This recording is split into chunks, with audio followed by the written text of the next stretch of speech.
and smoothed her mid-calf length flared tweed skirt. Her retro outfit did coordinate with the Victorian ambiance of the place, but it had been her usual style for years before she came here. All right, here we go. She opened the door herself, although normally that was Katie's job.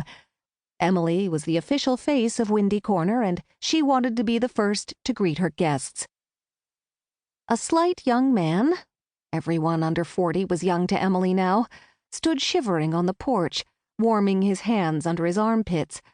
A battered suitcase stood beside him. The cold had drained all color from his fair skin, and his reddish goatee stood out against it in stark relief. He extracted his right hand from its heavy leather glove and held it out to her. "I'm Oscar Lansing," he said in a pleasant, if somewhat shivery tenor voice. Emily took his hand. "Emily Cavanaugh, welcome to Windy Corner. Come in before you freeze." She stood back, and he grabbed his suitcase and darted in.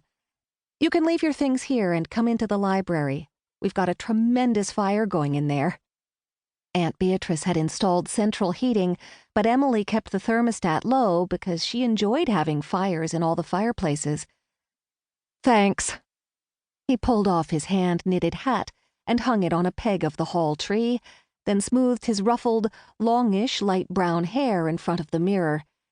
Emily noted the hat's clumsily executed cable pattern and deduced Oscar had some woman in his life whose affection for him exceeded her knitting skill. Marguerite had told Emily when she recommended him that he wasn't married. Girlfriend?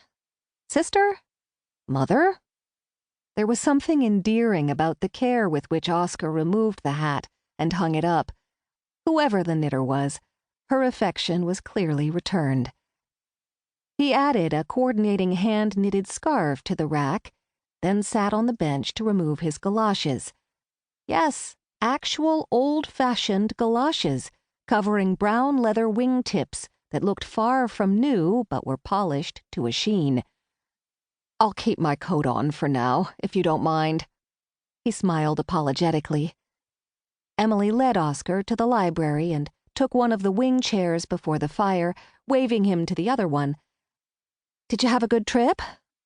He sat on the edge of his chair, chafing his hands in the warmth from the flames. "Not too bad, except the heater in my car doesn't work very well." He glanced toward the semicircular bay window that looked out on the ocean. "I'm glad I got here when I did.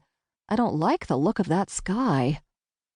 The sky was a leaden gray, the clouds merging with the frothing sea at the horizon and hanging ominously low over the lawn.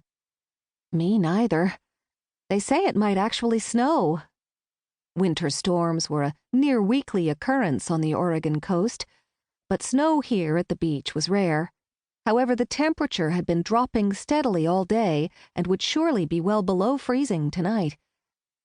Kitty, the female half of Emily's matched pair of gray cats, rose from her nap on the hearthrug to sniff at Oscar's outstretched hands. "Well, hello there," he said with a smile.